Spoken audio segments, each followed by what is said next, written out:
Good afternoon. Thank you for joining us on the La Cultura Cura webinar series, Honoring the Medicine Within. Today's focus is on sacred fatherhood. We have gathered fathers from within the NCN team that represent different generations and different viewpoints and that have developed different perspectives on what sacred fatherhood looks like. Today, we have the honor and privilege to host a guided conversation or plática with men who we consider compadres, national experts on healing-centered services, and honorable men. We will all be sharing teachings that we've learned throughout our fatherhood journeys and lessons that have been passed on to us. I will be the host of today's webinar. My name is Mario Osuna Sanchez, and I am the Senior Manager of Training and Capacity Building with the National Compadres Network. I've had the privilege of being a father for the last 26 years, a father to 3 children, married to my beautiful wife, Plaza Osuna, for the last 17 years, and grandfather to Juliana Marie. With me today, I have the following fathers and compadres on the call. First of all, I have Jaime Molina, elder father and grandfather. Mr. Molina is the Cara y Corazon Master Trainer. He has lived in Santa Cruz County for the last 48 years. He has a bachelor's degree in sociology and psychology from the University of California, Santa Cruz, and a master's of social work from the University of San Jose State University. Jaime has an extensive background experience in parental engagement, mental health, substance abuse and addiction, and gang dynamics, and prevention and early intervention mental health focused services. Mr. Molina worked for the County of Santa Cruz County for the last 20 years as a workforce education and training coordinator and the prevention and early intervention coordinator, and as a cultural competency coordinator. He has been a student and works with Maestro Jerry Theo for the past 26 years as a facilitator and coordinator of the philosophy La Cultura Cura, and is a regional coordinator for various curriculum efforts in California. Mr. Jaime Molina is a father of 4 beautiful daughters, has many grandchildren, and has been married to his wife for how many years now, Jaime? Ahorita, it'll be 28 years now. Thank you. Thank you for being with us today, Jaime. No problem. It's an honor. Next with us is Miguel Fernando Osuna, who will be representing the viewpoint of a younger father. Mr. Osuna is a communication specialist within the National Compadres Network, and as a team member, his primary focus and responsibility are for brand management and community awareness of the National Compadres Network throughout all forms of communication, and specifically within social media. Miguel is a graduate of NCN's Joven Noble program, has a passion for photography and art, is currently enrolled receiving his bachelor's degree from Arizona State University, and is a proud husband to Jasmine and father of 6-year-old Juliana Marie. Thank you for being with us today, Miguel. Thank you. I'm happy to be here. Now with us also is Osvaldo Ozzy Cruz Sr., former team father, Senior Program Coordinator of Training and Technical Assistance. For more than 20 years, Osvaldo Cruz Sr. has worked with Latino male youth and young adults in the greater Los Angeles area to address issues of male responsibility, Latino male rites of passage, teen pregnancy prevention, teen fatherhood, reproductive health, community violence, and youth leadership development. Through these efforts and many more, Ozzy is privileged and honored to realize the work necessary to enhance the quality of life of young men, fathers, and their families. He is a husband, a father of 4, and recently a grandfather of 2. Thank you for being with us, Ozzy. Thank you for having me. It's an honor. And definitely last but not least is Francisco Cisco Gallardo, who will be giving us a perspective on blended families. Mr. Gallardo is the Senior Program Coordinator of the Healing Generation Institute. In his teen years, he joined one of the largest gangs in Denver Northside. Since that time, after facing a possible 48 years in prison, he has dedicated his life to undoing the damage he helped cause. By redefining respect, power, and pride, and making a commitment to help youth heal. He has helped countless young people over the past 28 years to redefine their own lives through his work in the community with an organization known as GRASS. Cisco recently moved to Southern California and joined the NCN team, where now he lives with his wife, Priscilla. He is a father of 4 and grandfather to 2. Thank you for being with us today, Cisco. Thank you. I'm happy to be here. So each panelist that we've chosen with you today really is an expert and has a very specific viewpoint on fatherhood. And we're happy to be able to have them with us to be able to offer that, to really give a broader perspective when we're speaking of the term sacred fatherhood and how that lives in our communities and that how that lives across the lives of many families. So what we're going to be doing is going through the panel, asking questions, and hoping to have a really good dialogue and plática so that we could give our community of the La Cultura Cura Network a broader understanding on how each of us can embrace and live through sacred fatherhood.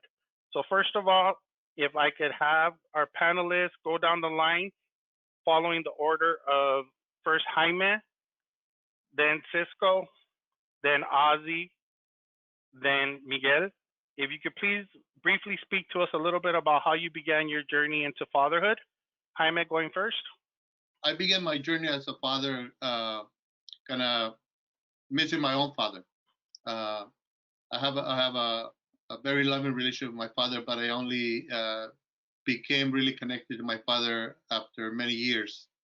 And so my journey as a father is when I realized that I would become a father, and I decided that from learning experience that I would be the father that I always wanted. And so when I found out that I was going to be a father, that's the moment where I realized that it was no longer just about me. It was actually my life needed to shift to being there for somebody else to take care of, and knowing what a beautiful responsibility and opportunity is to be a father. I kind of jumped in, not realizing that it wasn't as easy as I thought. Sometimes we wish we want to be a certain type of father, but it didn't come with a manual. And so I realized that, okay, I had to learn along the way, but you either step up or you step out. I decided to step in, and I made a lot of mistakes, but I'm glad I was there as a father. And my journey, as my oldest daughter is now 36, and so that journey began some time ago. Thank you. Thank you, Jaime. Cisco, if you could please answer that question for us now. Oh, well, for me, my journey started when I was first 21. I got a girl pregnant, and I was with her at the time. And when she was born, my baby girl, she passed away. Her name was Alejandra, and it really, really hurt me. I was, I kind of just put it away for a while and didn't want to deal with it. You kind of go through a lot of feelings when you lose a child. She's born, and the whole time you're waiting for that to raise her, thinking about all these things. And later on in life, I got married, and my wife at the time, she came to me and basically told me, when I first met her, she had 2 kids, and I didn't know, I never dated a girl with kids before. And so when I dated her, we got very serious and we got married. I realized these kids are going to be my kids. And I was a child. I had a stepmom and a stepdad, and it was very difficult growing up. It was difficult for me to really let them in. And I vowed if I ever found myself in that situation, I'm going to raise these kids and just love them, and try to do the best I could. And the best thing is that I was in a position in my own healing to really show them the kind of love that they deserved. And I never told them bad things about their dad or nothing like that. I always told them respect him, think of me as your bonus dad, and to this day, they,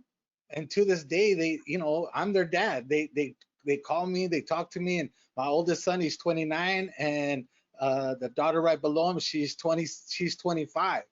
So it's just a beautiful thing, and that to me. And now I got married again, and I have 2 younger daughters. One's 7 and one's 9, and it's like I'm starting over, but I'm so much more wiser than I was before.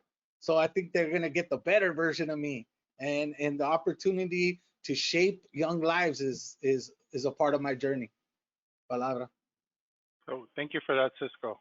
Ozzy, if you could please answer for us. My journey into fatherhood began at the age of 15 as a teen father.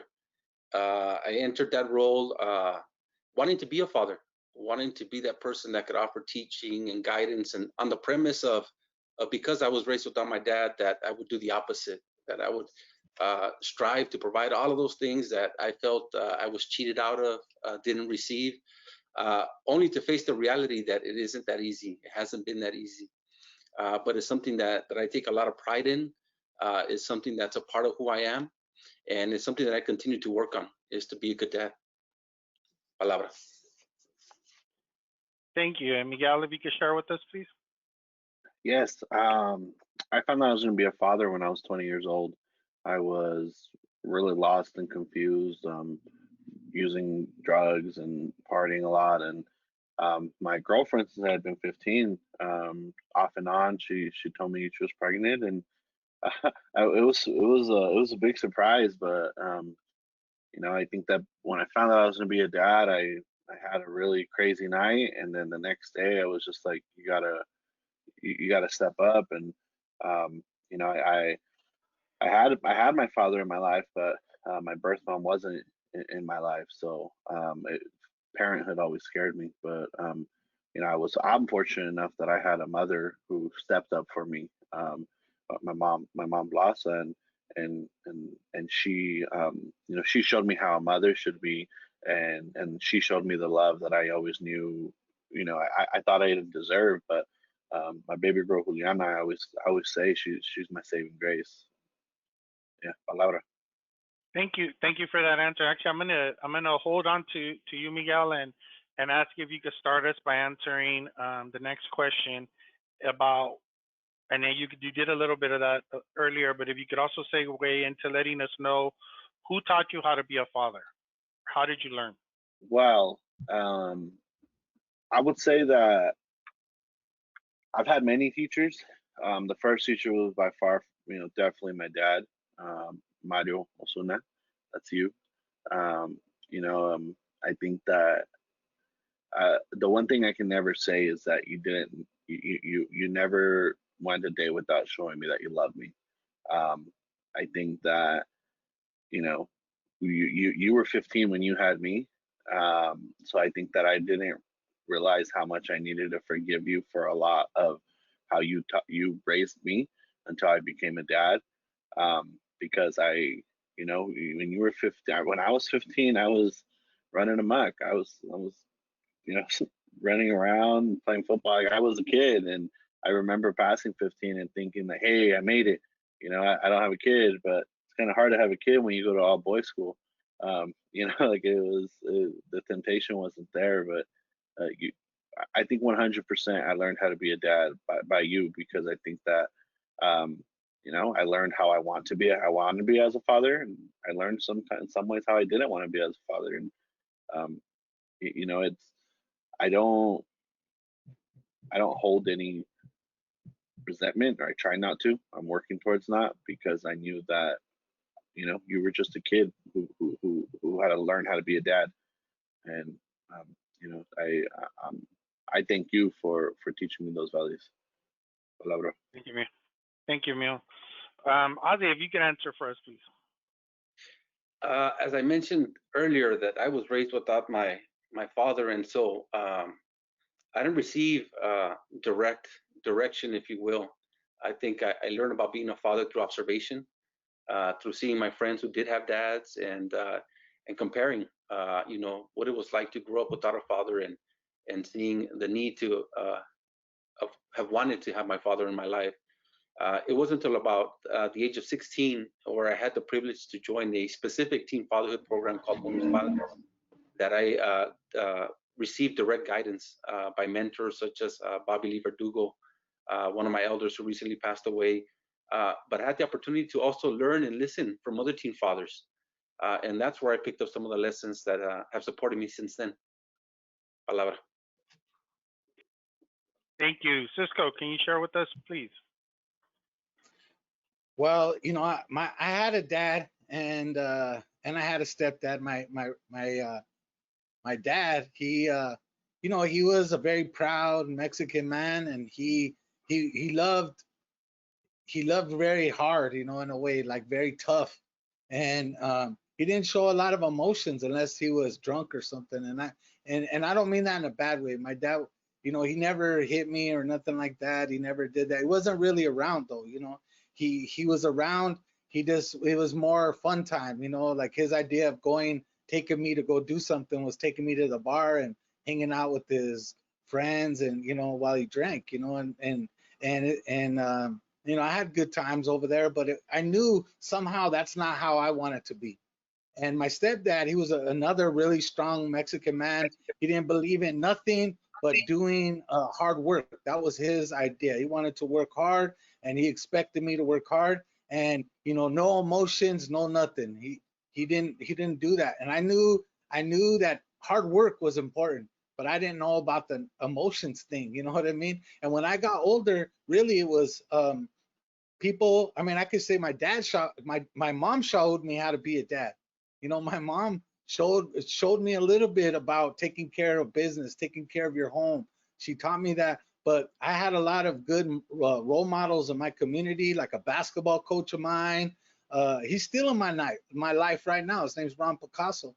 He uh, he worked for the Parks and Rec department over there in Denver, and he was very good to me. Always called me son, treated me real good. And then I think growing, also when I got past that, me and my friends were fathers together. We were true compadres. We raised each other's kids as if they were our own.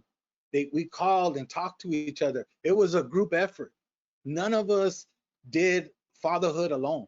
We talked to each other. We would say, "Man, I don't know what to do with this kid," or "I don't know what to," and we would bounce ideas off each other so that we can be the best dads we could. So I would say it was a collective effort.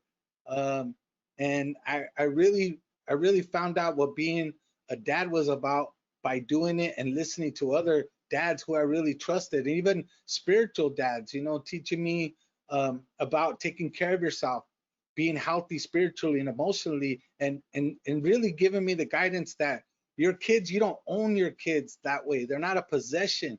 You're there to guide them, and that's what I really learned from them. Thank you. Thank you. Jaime, would you like to share your perspective? Sí, gracias.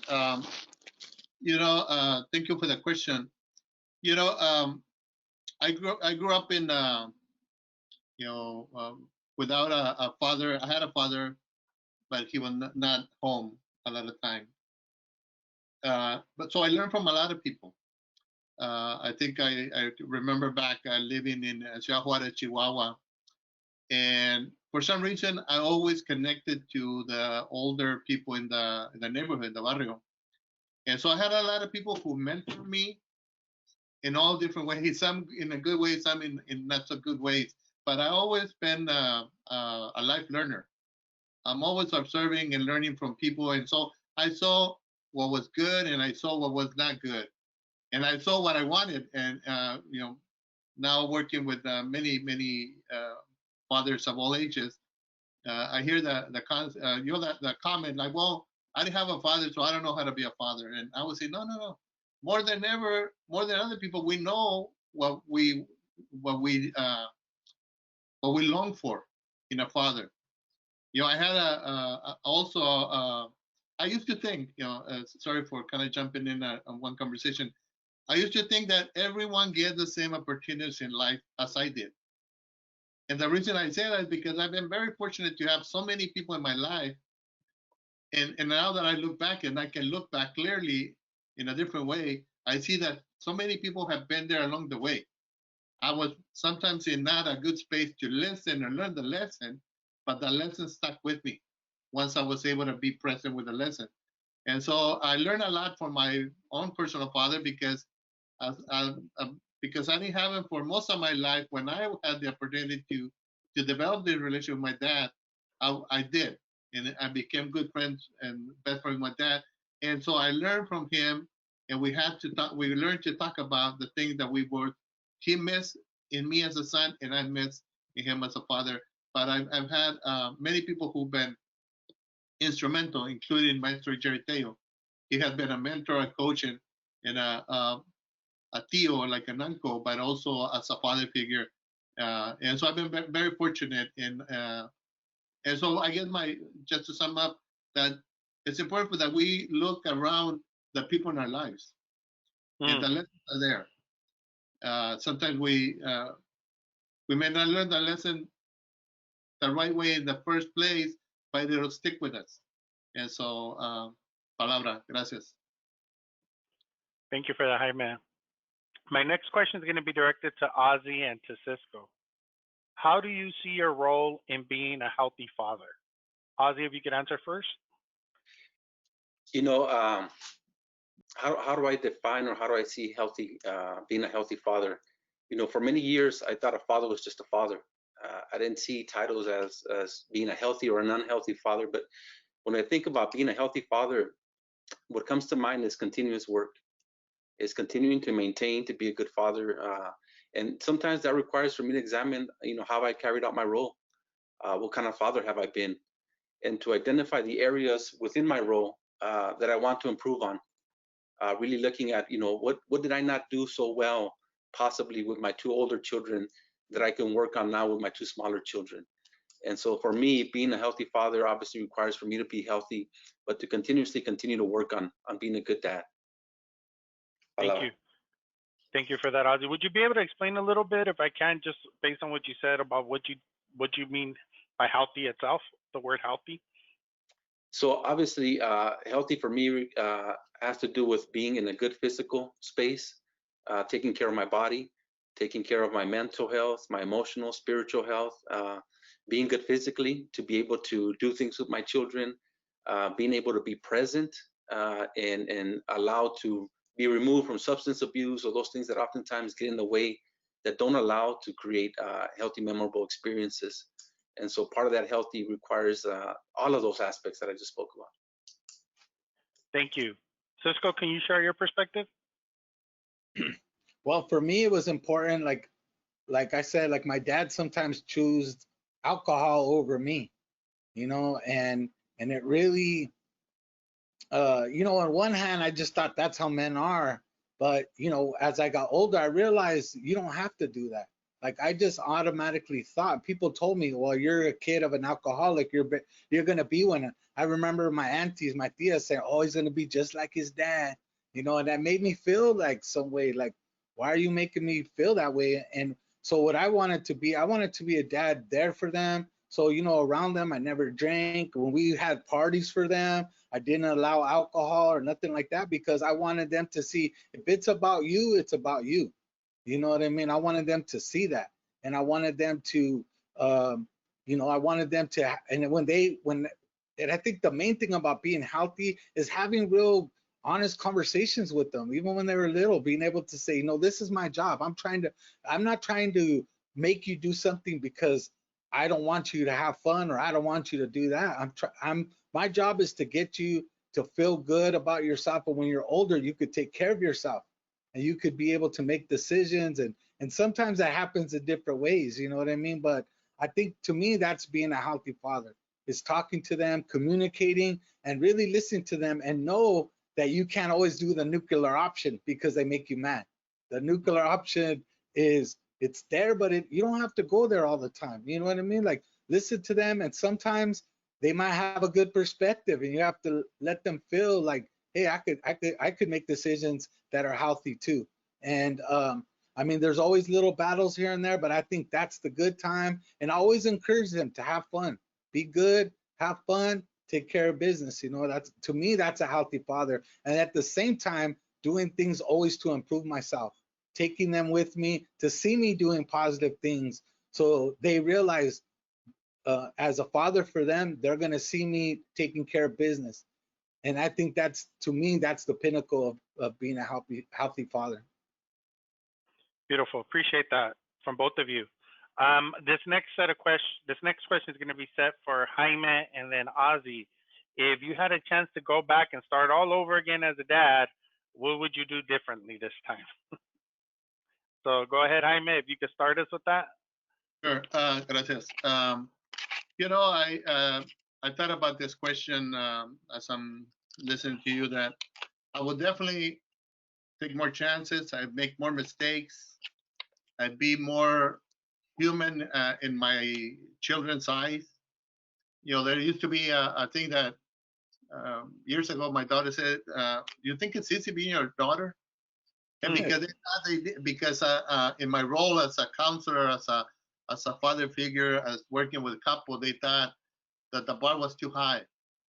And so if I could go back and undo some of that, I would be more approachable. I would take more. I would share my feelings more, and I would definitely not lose the time that I lost. You know, because you know the one thing that we can never get back is time. And so I realized that if I could go back, I would honor the time that I had when they were kids. You know, because when they're children, you know, I mean, they need us throughout their lives, but in different ways. When they're children, they need us to reflect on. They need us to be the healthy father that they can emulate.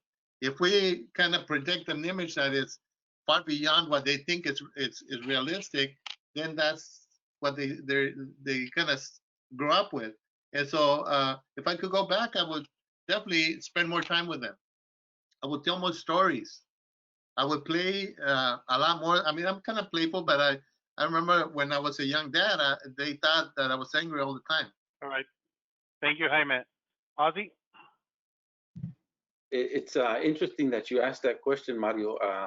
I've been asked that question before, and I'm going to share my perspective as a former teen father. That when I was first asked that question, typically my response has always been, "I wish I would have waited." And that doesn't mean that I don't love my children. I just wish I would have waited till I was a little bit older. I was a little bit more prepared. I had a little bit more life experience, possibly more resources, possibly financially stable.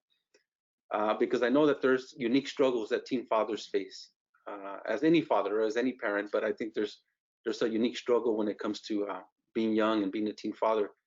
But overall, as a father, I think I'd be less rigid, be more patient, allow for second chances. But most importantly of all, I think be present more often. You know, and be a father with that statement of, when I thought I was going to be a father, what kind of father did I envision myself being? And then looking at those things and trying to live those out. Palabra. Thank you both, Ozzy and Jaime, for that answer. I appreciate the wisdom you both just shared. The next question will go to Jaime and Miguel. Jaime, you would be answering first. Can you please share with us obstacles and challenges that you faced as a father today and throughout your experience? Thank you for the question, Mario. Well, a couple of things. I think right now we definitely need to pay attention and be present to be the father that our children and our sons and daughters need today versus the type of father that we had traditionally. So we got to change with the times. What I mean by that, I think that we need to develop the relationship that is kind of the current version of what it means to be a father. And so some of the challenges that we have a lot of relationship, but we lose the respect. And so how do we? For me, what that means is that the challenge is to keep the values in a way that are honored, regardless of the relationship that we have or within the relationship that we have. And so for me, the obstacle that I see that people talk to their parents like they're their friends. And for me, that can be a challenge for somebody with my age, because for me, a father, you respect your father. And so some of the challenges that I see being a father is like, how do we keep the relationship and the trust, but also keep the value of respect in a way that applies to our children? And it's almost like learning how to dance, because you gotta dance to the tune of the young men and young women that are our sons and daughters, in a way that does not disrespect them, but keeps that communication open and builds on that relationship. Palabra. Thank you. Miguel? When I think of obstacles and challenges that I personally have experienced, I think back to when Juliana was first born. She was born, and because of the way finances were for me at 21 years old, I had to go back to work 2 weeks after she was born. So, I was working a lot. And then when you work in retail, you learn that the more you work, the more money you make. So I lost a lot of time. My quality of life wasn't there because I was so focused on trying to make ends meet that I lost a lot of her first year. She recently turned 6, and I was just I was reminded that I missed her first steps. Like I was at work when my family was surrounding her, and it was beautiful because they recorded it, but it's hard because you miss things, right? And it's not because I was out doing stuff. I was just at work trying to make ends meet for her. So the thought of the amount of time missed, it was hard. And she was only 6, and she was 6 now. So I was fortunate that when she turned 3, life kind of happened, and I found myself going back to school. So now it's like I'm going back to school, and then I was at home. I was at home with her the majority of the time, and it's like, oh man, I want to go back to work because it's hard being a dad with her all the time. And she's just got a lot of energy. And I think that what's hardest there is, and what I've seen as a father, but within our relationship, is the judgment that I get when I'm the one taking her everywhere. I'm the one taking her to gymnastics, to school, to all these places. And not just me, but also my, Jasmine, and hearing the way they say, oh, so do you not work? And it's like, no, I'm working still. I have the ability to do things. And the society norms that it's like they don't expect the father to be as involved as I am, and as the way my own father was. And it's frustrating because we as fathers have a right to go to everything, and it's not, it shouldn't have to be a surprise, or I shouldn't have to get praise because of the fact that I'm the one doing these things. This should just be the role that a father has. Palabra. Thank you for that. That's actually something I think nowadays, as the times have changed, the ability for dads to step up and honor their role in co-parenting is really important. And looking at what was considered exceptions as a norm is really a great example for other men and fathers. I'm going to actually direct the next question, since you were just speaking. I'm going to direct the next question to Miguel again and add in Cisco. Since you did share with us a little bit, Miguel, about your obstacles, if you could share with us one precious moment that really stands out to you when you think about your journey as a dad. And then after that, Cisco, if you could go ahead and jump in.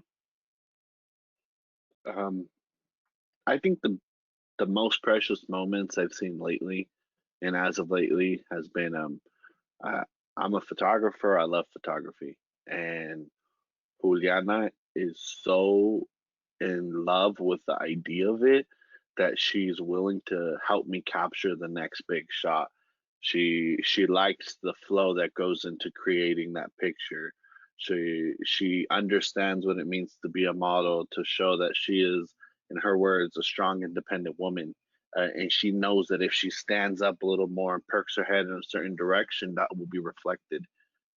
When I'm engaged in my photography, and she's in the mix with me, and she's now editing photos with me, she's all bought in. And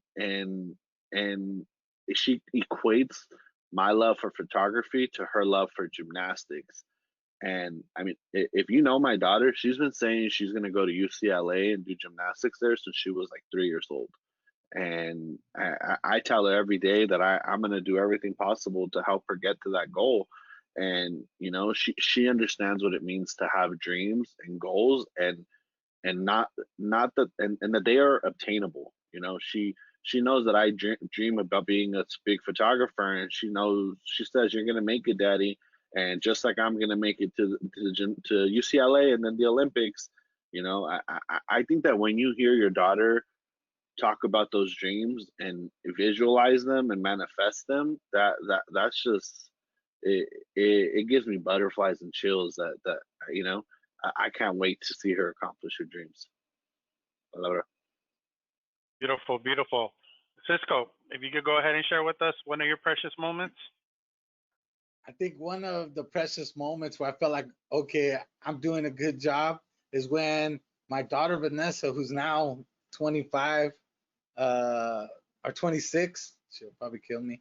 If Anyway, when she was just a little girl, I think she was probably 8 or so.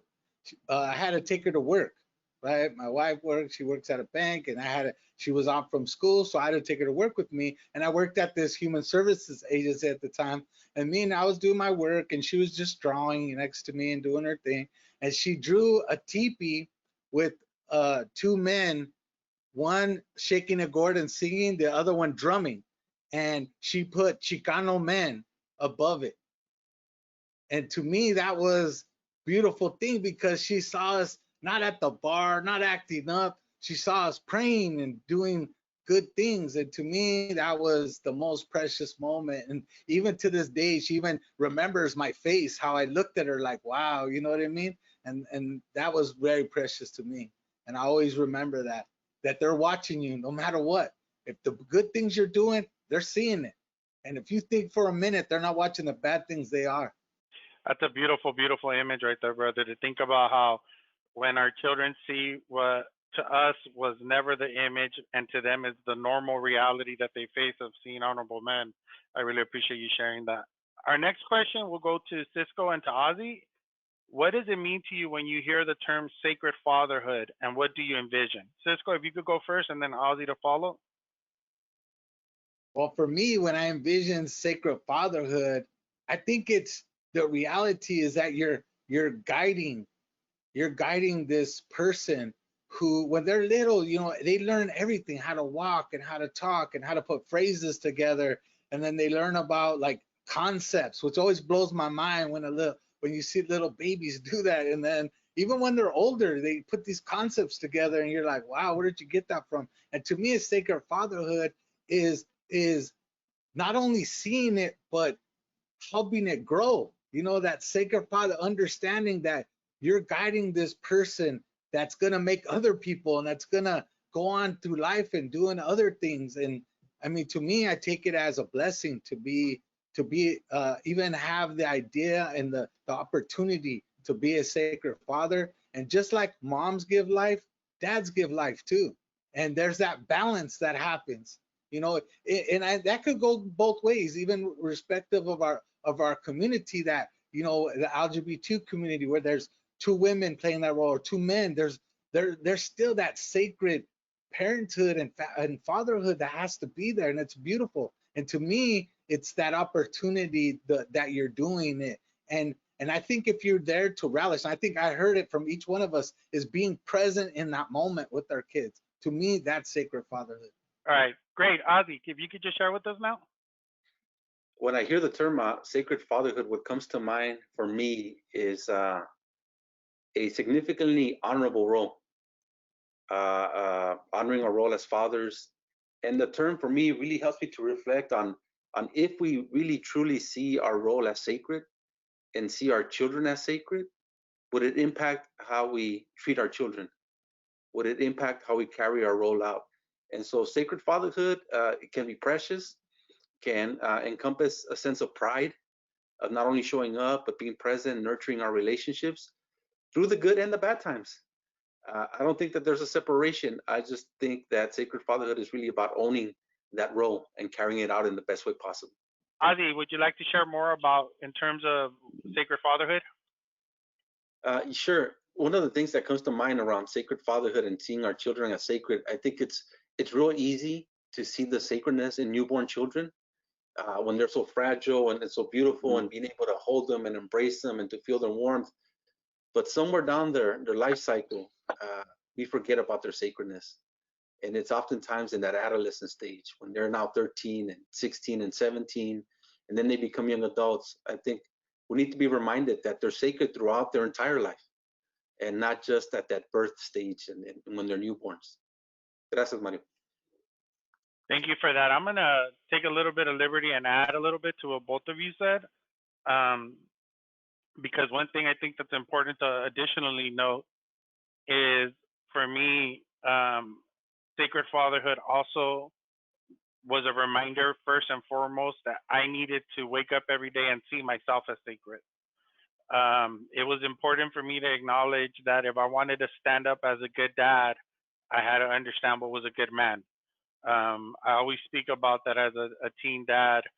I jumped into fatherhood. I never ever ran away from my responsibility or obligation, but that I always fell flat on my face and made mistakes consistently, aside from being a kid, but also because I never really understood what a healthy man was. And I had to understand and grow together in learning both of those meanings.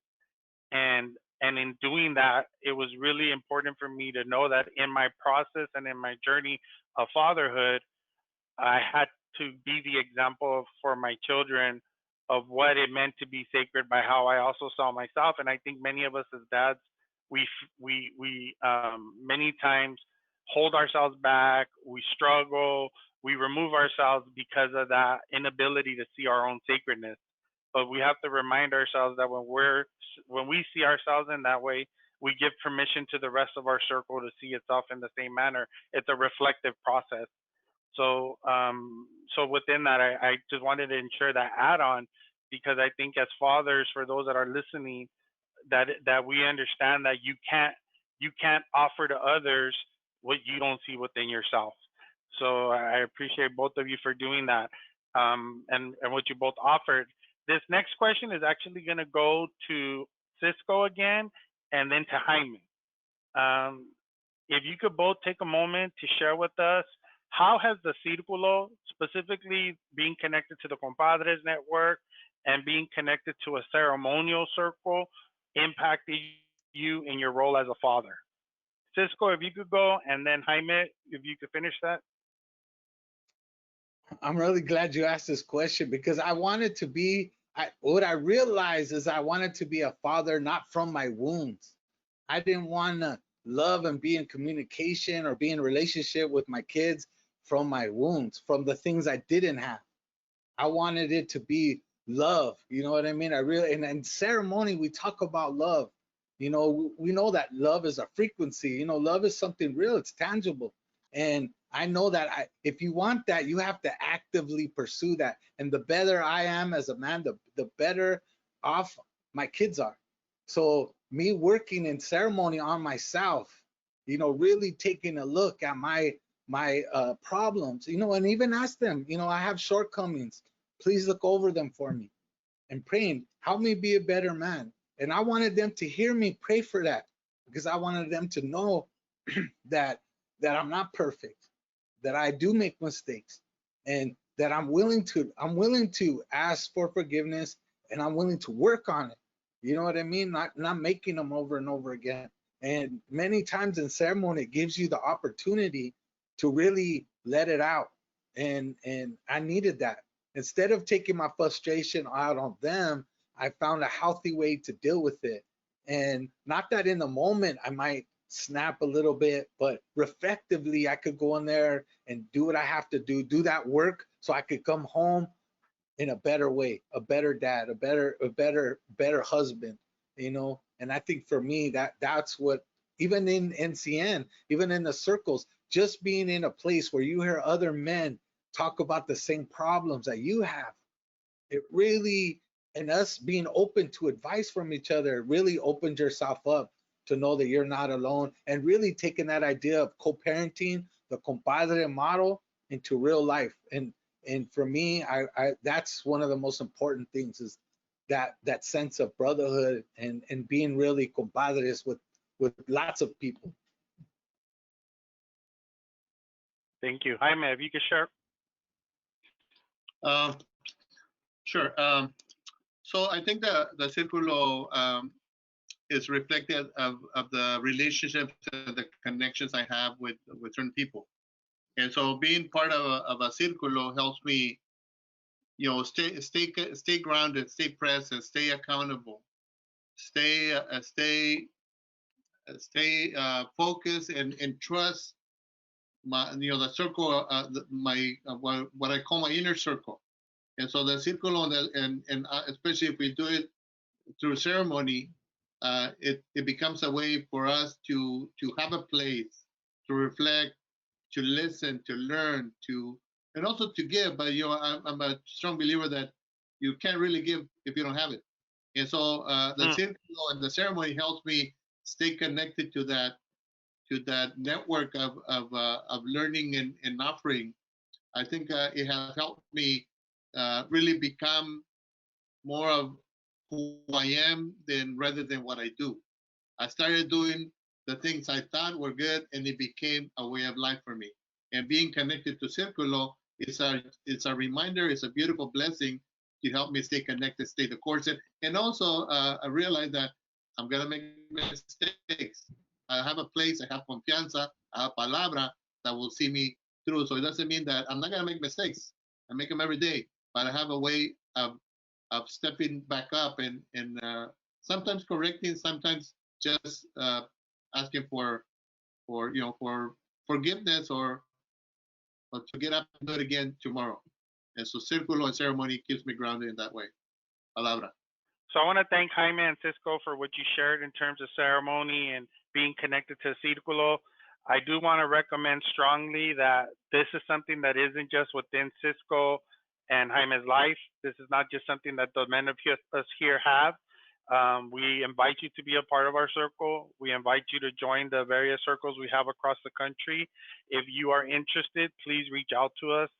Our circle always has a seat ready for you.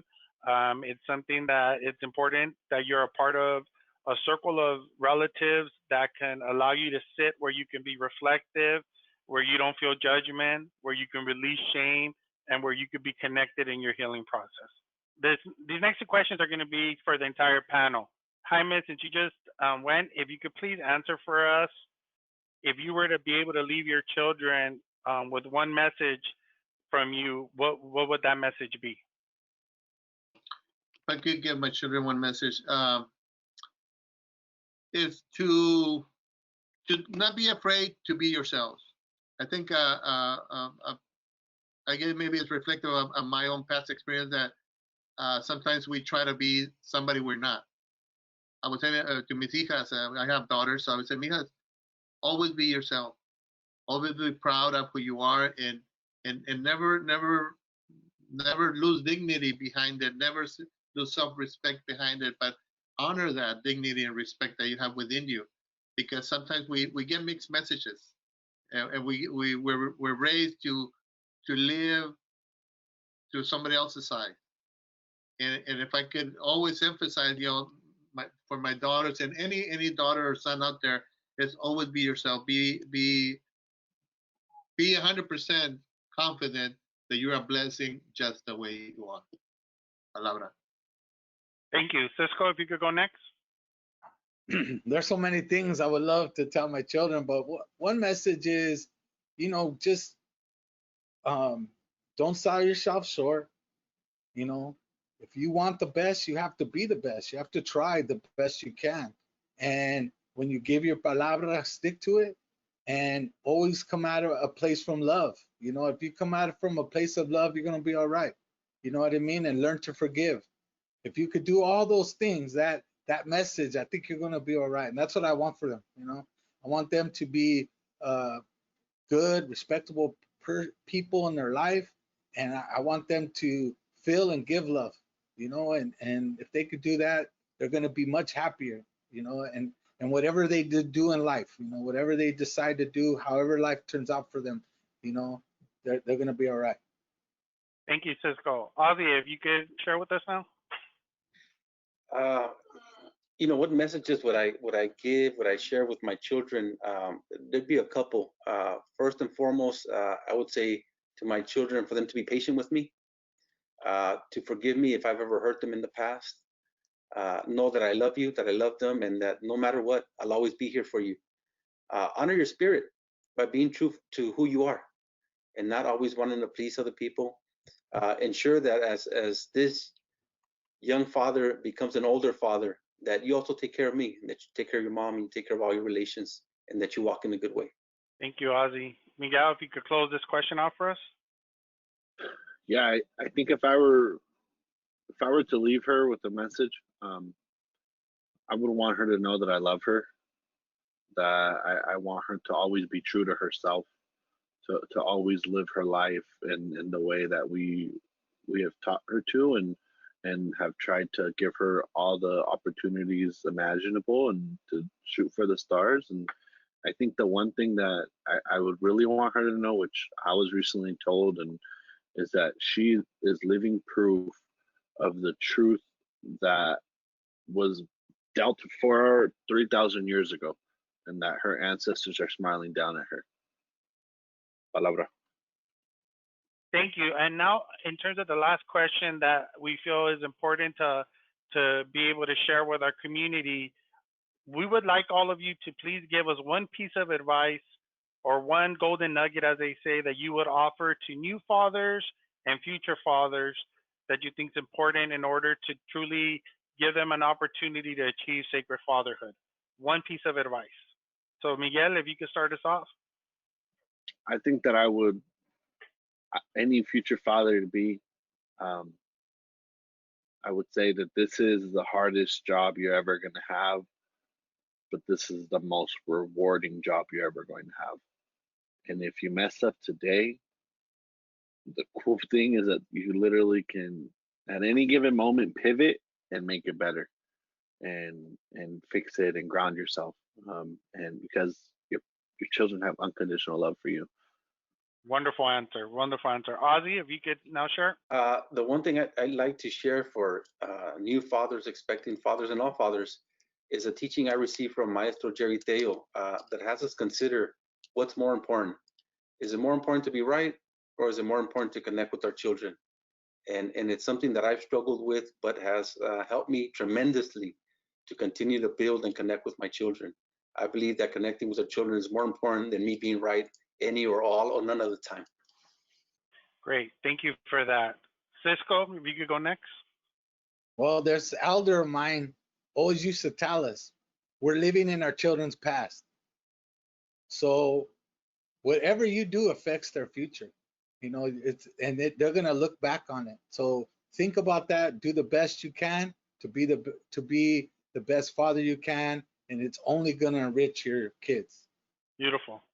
Jaime, if you could close us out, please. Sure. I guess one of the main advices I would want to share with new fathers, existing fathers, is to not don't lose time away from your children. You know, more than ever, our children, and throughout their life, they need us to be present. And to be present means to